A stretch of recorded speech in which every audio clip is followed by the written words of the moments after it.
आदाब नाजरीन, गुलिस्तान न्यूज़ देख रहे हैं आप। मैं हूं आपके साथ अतिया मुजीब। शुरुआत करेंगे न्यूज़ एट 6 की। सबसे पहले नजर डालेंगे बड़ी 10 खबरों पर। उमर अब्दुल्ला ने वजीर आला जम्मू कश्मीर की हैसियत से लिया हल्फ। सुरेंद्र सिंह नायब वजीर आला मुकर्रर।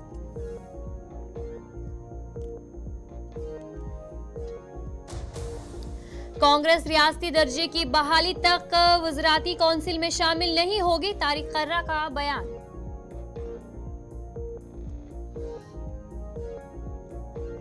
जम्मू कश्मीर के रियासती दर्जे की बहाली हमारा औलिन तरजीह, मल्लिकार्जुन खड़गे का बयान।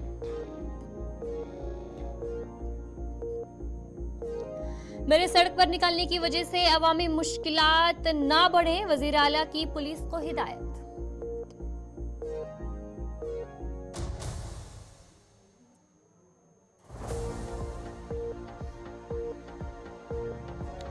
इस्लामाबाद में SCO इजलास के दौरान वजीर खारजा जयशंकर का दहशतगर्दी पर इजहार तशवीश।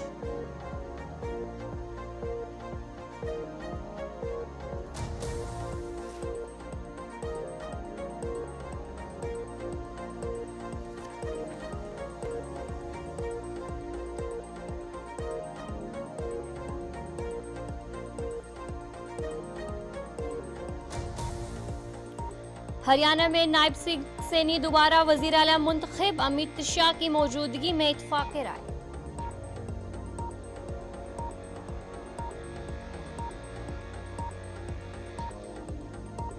दिल्ली के कई इलाकों में 18 घंटे तक नहीं होगी पानी की सप्लाई, जल बोर्ड ने जारी किए हेल्पलाइन नंबर।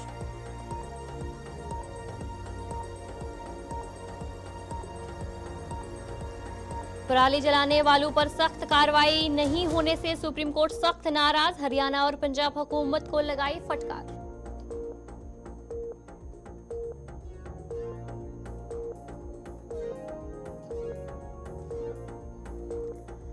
मस्जिद में जय श्री राम के नारे लगाने से मजहबी जज्बात मजरूह नहीं होते, कर्नाटक हाई कोर्ट का तबसरा।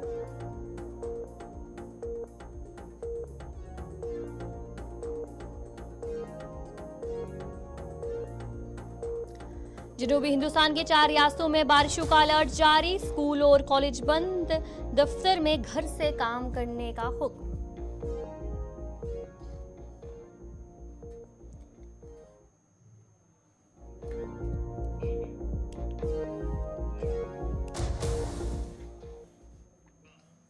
तो चलिए थी कुछ बड़ी 10 खबरें। अब दीगर खबरों की तरफ भी रुख करेंगे, जहां पर उमर अब्दुल्ला ने जम्मू कश्मीर के वजीर आला के हैसियत से आज श्रीनगर में शेर कश्मीर इंटरनेशनल कॉन्फ्रेंस सेंटर में हल्फ लिया। इसके साथ सुरेंद्र सिंह चौधरी ने यूनियन टेरिटरी के नायब वजीर आला के तौर पर हल्फ लिया। नेशनल कॉन्फ्रेंस और कांग्रेस के इत्तेहाद ने जम्मू कश्मीर असेंबली इंतखाबात 2024 में अक्सरियत हासिल की, जिसके बाद उमर अब्दुल्ला को वजीर आला नामजद किया गया। हल्फ बर्दारी तकरीब में कांग्रेस के सदर मल्लिकार्जुन खड़गे, लोकसभा में अपोजिशन लीडर राहुल गांधी, कांग्रेस के जनरल सेक्रेटरी प्रियंका गांधी और PDP की सरबराह और रियासत की साबिक वजीर आला महबूबा मुफ्ती समेत कई दीगर अहम सियासी रहनुमाओं ने शिरकत की।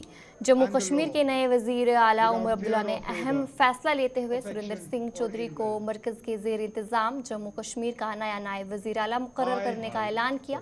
चौधरी ने जम्मू कश्मीर के BJP सदर रविंदर रैना को इंतखाबात में शिकस्त दी थी। उमर अब्दुल्ला के अलावा दीगर 5 काबीना वज़रा को हल्फ दिलाया। NC के रहनुमा सुरेंद्र कुमार चौधरी ने नायब वजीर आला के तौर पर हल्फ लिया, जबकि सकीना इत्तू, जावेद अहमद राना, जावेद अहमद डार और सुतेश शर्मा ने काबीना के वजीर के तौर पर हल्फ उठाया।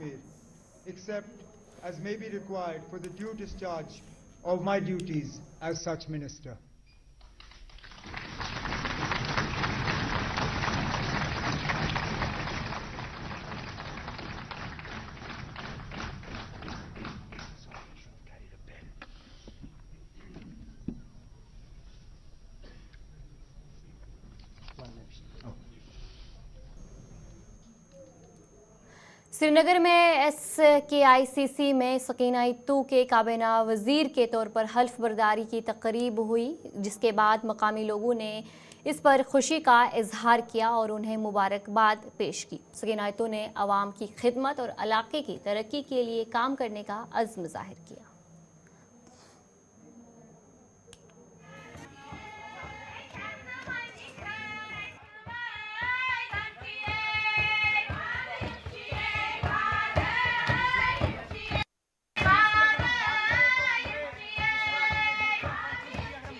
वारियाह 10 वहरी खुशी गई 10 वहरी गई हस मैडम एक्सी जंग पे बिचार पता सो ओर आसान परेशान पाई कोता मिलिटेंटो तह कूत कोर अस पे सो तुम पाई आसान परेशान वारकार गई ओर मगर यह ना पे कुन शे पत्थर मे बासान ये सारसी जम्मू कश्मीर फहलो यह वेव यम वनकस सेट नी प्रत अकिस दित अम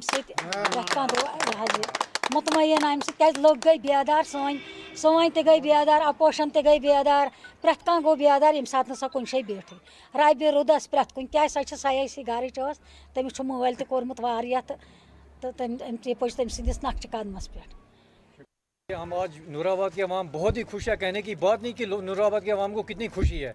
खासकर हम उमर साहब और मैडम सकीना जी को इस दिल की गहराई से मुबारकबाद करते हैं और इंशाल्लाह उम्मीद करते हैं कि हमारी मैडम सकीना जी जो कैबिनेट मिनिस्टर बनी है और नूराबाद के मसले जितने भी अब तक पड़े हुए हैं इनका हल होगा, क्योंकि लोग बहुत दिक्कत से अब तक लाचार हो चुके हैं। 10 सालों से लोगों ने बहुत सख्तियाँ और अपने बेरोज़गारी की तरफ देखिए कितनी बेरोज़गारियाँ बढ़ चुकी है, पावर का मसला है और भी बहुत सारे मसाइल आपको जैसे बाखूबी पता है। इसलिए हम उम्मीद करते हैं कि इंशाल्लाह अब हमें पूरा विश्वास है नूराबाद के अवाम को कि मैडम सकीना जी जैसे पहले कैबिनेट में रहती थी और बहुत ही लोगों का काम किया है, उसके बाद कोई काम यहाँ डेवलप नहीं हुई है। इसलिए आज भी हम उम्मीद करते हैं इंशाल्लाह खुशी के साथ कि मैडम सकीना जी नूराबाद के जितने भी मसाइल हैं इनको हल करेगी। जम्मू कश्मीर में नई हुकूमत बनने के बाद जम्मू में भी जश्न देखने को मिला। जम्मू में नेशनल कॉन्फ्रेंस के दफ्तर में जश्न देखने को मिला। लोगों ने इस मौके पर खुशी का इजहार किया और वहां पर लोग जमा हुए और लोगों ने नाच कर ढोल बजाकर खुशी का इजहार किया।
जा रहा है और केंद्र शासित प्रदेश के पहले सीएम उमर अब्दुल्ला है, किस तरीके से देखते हैं? जी, पहली बात यह है कि ये जो तारीखी फतह है, नेशनल कॉन्फ्रेंस के ऊपर लोगों ने भरोसा किया है।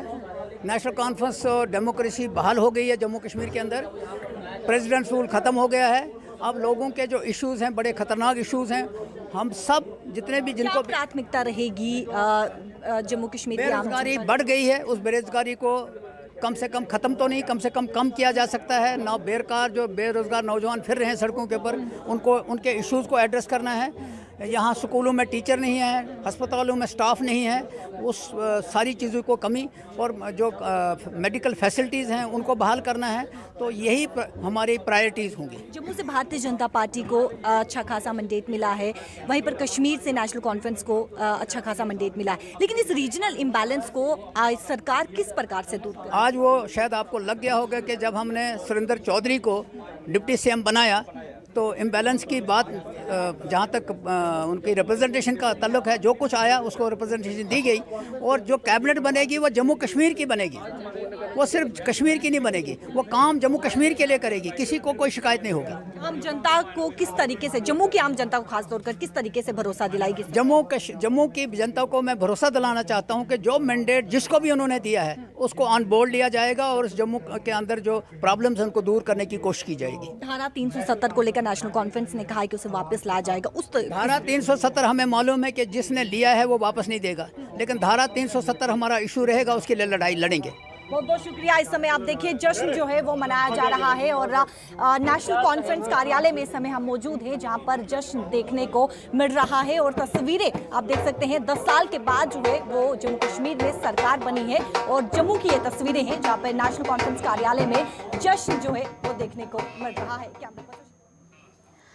बीजेपी की सीनियर रहनुमा और वक्फ बोर्ड की चेयरपर्सन डॉक्टर दरख्शां इंदराबी ने उमर अब्दुल्ला को मुबारकबाद पेश की। उन्होंने कहा कि उन्हें उम्मीद है कि हुकूमत जम्मू कश्मीर में तरक्की की जानिब कामयाबी हासिल करेगी, जिससे अवाम को राहत मिलेगी।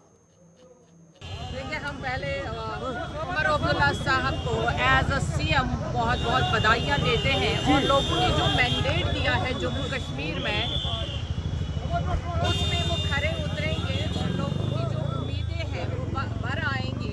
हमें उम्मीद है कि जम्मू कश्मीर में जो दोनों प्रोविंस हैं, जम्मू भी और कश्मीर में, दोनों बैलेंस करके चलेंगे और 10 साल के बाद जो ये बहुत बड़ी बहुमत दोनों पार्टियों को मिली है, इसमें ये सारे खरे उतरेंगे और लोगों के डेवलपमेंट में ज़्यादा काम होगा।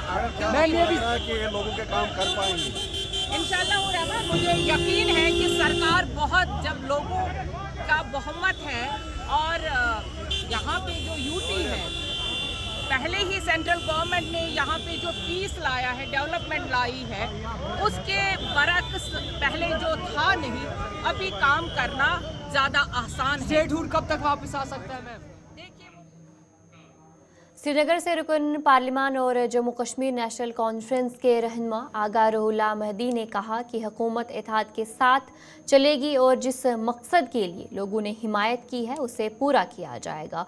और उन्होंने कहा कि उन्हें अवाम की उम्मीदों पर अब पूरा उतरना है। कौन से इख्तिलाफात हैं? अफवाहों के लिए हम क्या कर सकते हैं? अफवाहों के लिए कोई जवाब नहीं है। अफवाह है और कुछ नहीं है। बाकी रुहुल्लाह साहब, कांग्रेस आज मंत्रिमंडल का हेल्प नहीं ले रही है, पार्ट नहीं हो रही है गवर्नमेंट का, अलायंस पार्टनर थे आपके, वो कुछ नाराज़गी लग रही है। उनका अपना अंदरूनी फैसला है कि क्या वो हलफ लेंगे या नहीं लेंगे। गवर्नमेंट का साथ पूरी अलायंस का है, गवर्नमेंट अलायंस के साथ चलेगी, साथियों के साथ चलेगी। जिस मकसद के लिए लोगों के पास गए उस मकसद को पूरा करेंगे साथ में मिलके सभी। तो चाहे वो कैबिनेट में साथ हो या ना हो, गवर्नमेंट के साथ तो यही उम्मीद है कि पूरी तरह से साथ देंगे। उनके एक लीडर ने कहा कि जब स्टेटहुड मिलेगा हम तब सरकार में शामिल होंगे। जैसे कि मैंने कहा, अंदरूनी फैसला है, उनका अपना फैसला है, उसमें हम मुदाखलत नहीं कर सकते। रियासत के ऑब्जेक्टिव्स को हासिल करने के लिए जब तक वो साथ देंगे वो सही है। इंडिया अलायंस चाहे कश्मीर में हो, चाहे पूरे हिंदुस्तान में हो, रियासत के मकसद के लिए, यहाँ लोगों के मकसद के लिए और पूरे हिंदुस्तान के जमहूरी तकाज़ों के लिए, जो सेक्युलर आइडिया ऑफ इंडिया है उसके रिटर्न के लिए, डेमोक्रेटिक वैल्यूज़ की वापसी के लिए, जिसकी फाउंडेशंस है इस हिंदुस्तान, जिन फाउंडेशंस पे ये बना है, तो उस चीज़ के लिए अगर सभी काम करें तो वही सबसे अहम है। सबसे इम्पोर्टेंट चैलेंज क्या लग रहा है आपको इस सरकार? सबसे इम्पोर्टेंट चैलेंज ये है कि लोगों की उम्मीदों पे पूरा उतरना है इन टर्म्स ऑफ गवर्नेंस, और साथ ही साथ पॉलिटिकल जो एस्पिरेशन है लोगों की उनको पूरा करना है। तो जैसे कि मैंने कहा, ये गवर्नमेंट भी होगी और उसी वक्त साथ साथ में अपोजिशन भी होगी। अपोजिशन इसलिए क्योंकि बीजेपी की उन पॉलिसीज़ से लड़ना है, फिर अपना हक हासिल करना है जिन पॉलिसीज़ ने रियासत को इतना नुकसान पहुंचाया है। 370 के ज़रिए जो हुकूक थे वो लिए, यूनियन टेरिटरी में तब्दील किया। तो इस गवर्नमेंट को अपनी गवर्नेंस भी डिलीवर करनी है और रियासत की हुकूक के लिए की वापसी के लिए लड़ाई भी लड़नी है। बानिहाल से एमएलए सज्जाद शाही ने उमर अब्दुल्ला को वज़ीर आला बनने पर मुबारकबाद पेश की और कहा कि अवाम की हुकूमत अब बनी है और उन्होंने उम्मीद जाहिर की कि तमाम मसाइल को हल करने की कोशिश की जाएगी। बड़ी खुशाइन बात है और मुबारक की बात है जम्मू कश्मीर अवाम के लिए। मुबारक की बात एक बहुत बड़ा रिलीफ है क्योंकि तकरीबन 10 साल के बाद इलेक्शन हुए हैं और आज लोगों की अपनी चुनी हुई हुकूमत बन गई और हमें उम्मीद है कि आने वाले वक्त में लोगों के साथ जो हमने फैसले जो हमने वादे किए हैं अपने मैनिफेस्टो के अंदर उनको इम्प्लीमेंट करने का काम शुरू हो जाएगा और फिर बाकी जो लोगों की वेलफेयर, जो लोगों की बाकी जो मसाइल हैं, मसले हैं, जो लोगों की social political aspirations, economic aspirations हैं, उन पे काम होगा और इंशाल्लाह ताला बहुत। तो चलिए ब्रेक के बाद आपका खैर मकदम है। साबिक वजीर और कांग्रेस के जम्मू कश्मीर यूनिट के वर्किंग सदर रमन भल्ला ने कहा कि अब अवाम की हुकूमत बनी है। उन्होंने सुप्रीम कोर्ट का शुक्रिया अदा करते हुए कहा कि उम्मीद है कि स्टेटहुड भी अब वापस मिलेगी। हुकूमत बन गई है, ये मैं समझता हूँ कि सुप्रीम कोर्ट के शुक्रगुजार है कि कुछ प्रोसेस तो स्टार्ट यहाँ पे हुआ, लोगों के चुने हुए नुमाइंदे यहाँ पे आए, सरकार बनी है। अब देखिए कि अब सरकार की जो हमारी मेन मांग है, प्राथमिकता, वो है हमारी स्टेटहुड की, उसकी तरफ हम कदम यहाँ पे बढ़ाएंगे और मिलजुल के रियासत की खुशहाली के लिए जो बन पाएगी कदम यहाँ पे उठाएंगे कि ये कड़ी यहाँ पे है। और गठबंधन का मेन ही मुद्दा है कि रियासत का दर्जा हमें वापस मिले। प्राथमिकता वही है और वही रहेगी। जैसे रियासत का दर्जा बनेगा कि हम पावर के पीछे होते तो आज यहाँ पे शब्द रहते हैं। पावर हमारा मकसद नहीं है, गठबंधन को मजबूत करना और उसी की कड़ी में आज चीफ मिनिस्टर साहब उमर साहब ने यहाँ पे शपथ ली है अपने मंत्रिमंडल के साथ, उन सबको मुबारकबाद है। हम लोग इस गवर्नेंस का हिस्सा तो हैं, लेकिन प्राथमिकता वही रहेगी कि रियासत का। कम्युनिस्ट पार्टी ऑफ इंडिया के रहनुमा मोहम्मद यूसुफ तारिगामी ने कहा कि अब अवाम की हुकूमत कायम हुई है। तारिगामी ने उम्मीद जाहिर की कि हुकूमत अवाम के तौक़ात पर पूरा उतरेगी और हुकूमत आगे बढ़ेगी। बहुत खुशी है पूरे अवाम को और एक बड़ी अपॉर्चुनिटी है जम्मू कश्मीर के अवाम के सामने और हमें उम्मीद है क्या सरकार आगे बढ़ेगी और अपना मंशूर लागू कर लेगी, वो हमारी तवक्कुआत भी हैं। Member parliament north Kashmir engineer Rashid ने आज बारामूला के सोपुर कोर्ट कम्प्लेक्स का दौरा किया। इस दौरान उनके हमरा बार कौंसिल सोपुर से वाबस्ता वकीलों ने शिरकत की। उन्होंने कहा कि सोपुर को नज़रअंदाज किया गया है और कहा कि सोपुर कोर्ट को अपने अहम पी फंड से 20 लाख रुपए फराहम किए जाएंगे। इंजीनियर रशीद ने सोपुर के लिए मज़ीद तरक्याती काम करने का अज़्म भी किया।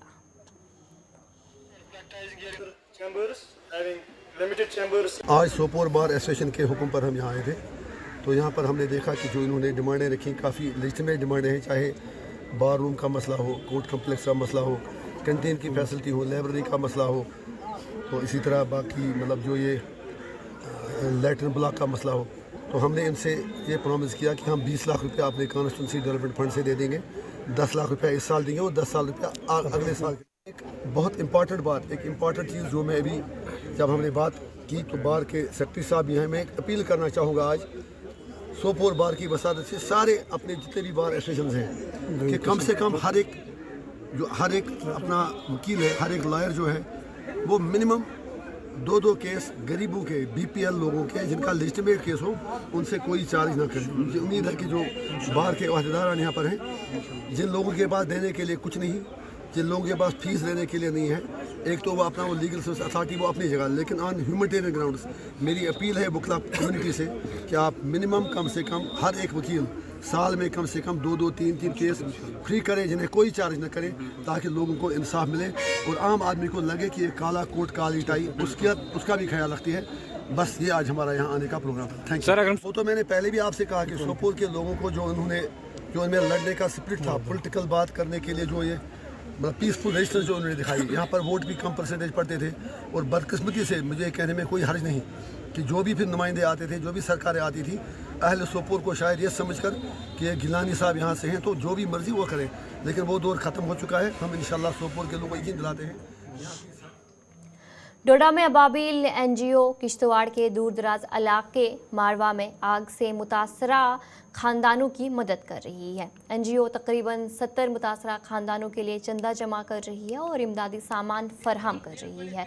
इस मौके पर उन्होंने आवाम से मजीद मदद की अपील की। डिस्ट्रिक्ट किश्तवाड़ के वार्ड 1 इलाके में जिस तरह से आग लगी थी, लगभग 40 घर जो बिल्कुल जल के राख हो चुके हैं। वहीं पे अगर हम ज़िला डोडा के हवाले से बात करें, ज़िला डोडा के अंदर भी अबाबिल की एनजीओ किस तरह से डोनेशन जमा कर रही है, साथ साथ पे आप देख सकते हैं ज़िला डोडा के अंदर किस तरह से लोग अबाबिल के साथ जो है मिलके ये ब्लैंकेट जमा कर रहे हैं और साथ साथ में पैसे भी दे रहे हैं। और अलग अलग एरियाज़ में, जैसे घाट का इलाका है, पुलडोडा का एरिया है, या बाकी सारी जगहों पे ज़िला डोडा के अंदर इसी तरह से अबाबिल एनजीओ की तरफ से स्टॉल्स लगाए गए जहां पे लोग इमदाद कर रहे हैं सब लोगों के लिए। मैं कोशिश करूंगा अबाबिल के जो यहाँ पे वॉलंटियर्स हैं इनसे बातचीत करने के लिए। खास बातचीत के लिए मेरे साथ जुड़े हैं एडवोकेट बाबर जी, जो खुद वहाँ पे ग्राउंड पे पहुँचे थे। सर, बहुत बहुत शुक्रिया वक्त देने के लिए। आप कल ग्राउंड पे खुद वहाँ पे मौजूद थे वार्ड 1 के इलाके के अंदर, क्या सिचुएशन अभी बनी हुई है वहाँ पे? अल्हम्दुलिल्लाह हमारी एक वॉलंटियर्स की टीम यहाँ से कल गई थी, वहाँ पे ग्राउंड सिचुएशन जो है एनालाइज़ किया। 40 जो है मकान वहाँ पे बिल्कुल खाकसर हो चुके हैं, जल के ख़त्म हो चुके हैं। उसके अलावा उनके जो काउ शेड्स वगैरह थे, उनके लिए जो फायरवुड उन्होंने अपने लिए जमा कर रखा था सर्दियों के लिए, और घास वगैरह जमा कर रखी थी अपने माल मवेशी के लिए, सब जलकर तबाह हो गए, खाक हो गए।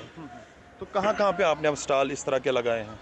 हमारा स्टॉल एक यहाँ पे लगा है डोडा में, इसके अलावा बंडोडा में लगा है, एक स्टॉल नगरी में लगा है, बदरवा में हमारा एक स्टॉल लगा है कलेक्शन के लिए, ठाठरी में लगा है, भलेसा में लगा है। उसके अलावा किश्तवाड़ में 3 मकामात पे जो है हमारे स्टॉल्स लगे हैं कलेक्शन के लिए। और श्रीनगर में भी और अनंतनाग में भी 2 डिस्ट्रिक्ट्स में जॉइंट कोलैबोरेशन में हम अथरोट श्रीनगर के साथ और सईद सादात फाउंडेशन अनंतनाग के साथ कोलैबोरेट करके वहाँ भी कलेक्शंस कर रहे हैं। लोग किस तरह से आगे आ रहे हैं उनकी हेल्प के लिए? देखिए, हम हमेशा से पहले तो अल्लाह का शुक्र अदा करते हैं और उसके बाद हम लोगों का भी, अवामुन नास का भी बहुत ज़्यादा शुक्रगुजार हैं। क्योंकि जब भी कभी परेशानी, कोई ऐसा मामला आता है तो हमने ये पाया लोग बढ़ चढ़ कर जो है ताउन करते हैं जितना उनसे हो पाता है, और उम्मीदों से ज़्यादा ही हमेशा लोगों ने किया है। तो अभी तक हम ऊपर से अगर बताएं तो कितने ब्लैंकेट्स आपके पास हैं, कितना पैसा आपके पास जमा हुआ होगा? देखिए, जो कल शाम तक की हमारे पास कलेक्शंस थी, अभी तो आज हमने की नहीं, 11 लाख प्लस हमारे पास ऑनलाइन डोनेशन डोडा अकाउंट में आया था, 6 लाख प्लस किश्तवाड़ अकाउंट में आया था, 2.25 लाख के करीब किश्तवाड़ ये जो है ठाठरी यूनिट के पास है, और उसके अलावा कैश डोनेशंस भी हमारे पास 6-7 लाख रुपए कल के दिन में डोडा और किश्तवाड़ में आ गई हैं अल्हम्दुलिल्लाह। तो क्या आवाम से अपील होगी आखिर में आपकी, और क्या बताना चाहें, क्या मैसेज होगा ओवरऑल जो लोग आपको? देखिए, लोगों से अभी यही गुजारिश है कि कंबल अल्हम्दुलिल्लाह काफ़ी तादाद में आ चुके हैं, बाकी बिस्तर भी काफ़ी तादाद में आ चुका है, कपड़े भी आ चुके हैं। अब ज़्यादा से ज़्यादा माली ताउन करें। हमारा फोकस जो है अब वो उनके मकानों की तामीर नौ के लिए है, और उसके लिए हम चाह रहे हैं कि ज़्यादा से ज़्यादा फाइनेंशियली उनको कंट्रीब्यूट करें ताकि वो अपने मकान फिर से दोबारा बना पाए। हमने देखा कि एक मस्जिद शरीफ भी वहाँ पे शहीद हो चुकी है इस आग की लपेट में। मस्जिद का जो है पार्शियल डैमेज है, क्योंकि मस्जिद जो है एसडीएम नूराबाद बशीरुल हसन ने रेड क्रॉस की जानिब से 4 मुतासरा खानदानों में 2 लाख रुपए की माली इमदाद रकम तकसीम की। हर ख़ानदान को 50,000 रुपये फरहम किए गए। ये ख़ानदान 2 अक्टूबर 2024 को आतिज़दगी के बास मुकम्मल तौर पर मुतासिर हुए थे। दोमे नार इजार मकानस मज पावर शार्ट सत जनाब तम गए तथ कह सर्कल शार्ट हसा गो वन डी सी साहबस शुक्रिया कर अदा कि तम कोर अस पे रहम। इंशाल्लाह रहम कर कोरुन बेशक पे हसा कोरुन अस पे रहम। बाकी शुक्रिया। चंद दिन पहले जो खुल अहमदाबाद में जो आग की एक वारदात में 4 कुंबे उसमें मुतासर हुए थे, फुली डैमेज उनके मकान हुए थे, तो उसी वक्त तुरंत डिस्ट्रिक्ट एडमिनिस्ट्रेशन ने डीसी साहब की सदारत में एक हंगामी एक मीटिंग भी की है, तो जिसकी वजह से उसी वक्त इनको हमने जो इमीडिएट रिलीफ होता है वो उसी वक्त दिया। तो आज हमने इनको रेड क्रॉस में जो हर एक फ़ी कुंबे को 50-50 हज़ार डीसी साहब के उन्हें आज भेज दिया, तो और हमने इनको यहाँ दे दिया। तो 2 लाख रुपए इनको हमने इस वक्त दे दिए। उसके साथ साथ जो इनका केस है जो SDRF के तहत है वो ऑलरेडी इनका तैयार है, तो उम्मीद करते हैं इंशाल्लाह विद इन डेज़ वो भी इनका वो जो पैसा है वो भी इनको फराहम किया जाएगा, ताकि इनको जो भी इनको मुश्किलात है डिस्ट्रिक्ट एडमिनिस्ट्रेशन पूरी इसमें यानी संजीदा है कि किस तरीके से इन लोगों की बाज़ाबतकारी के लिए मदद की जाए। तो आपने देखा कि तुरंत एक्शन हुआ तो और इनको आज 50,000 जो है फ़ी कस दिया गया हर एक कुंबे को। तो इंशाल्लाह विद इन डेज़ जो SDRF का जो 1 लाख से ज़्यादा जो 1,30,000 मिलता है तो वो भी इनको फराहम किया जाएगा, ताकि ये लोग जो भी इनके जो नुकसान हुआ है, जो भी मकान में इस वक्त ये रह नहीं पा रहे हैं, तो उसकी जो मरम्मत के लिए इनको जो पैसा दिया जाएगा। तो उम्मीद करते हैं कि अनकरीब ये अपने जो तो चलिए न्यूज़र 6 में इतना ही। अभी के लिए मुझे दीजिए इजाज़त और आप बने रहे गुलिस्तान न्यूज़ के साथ।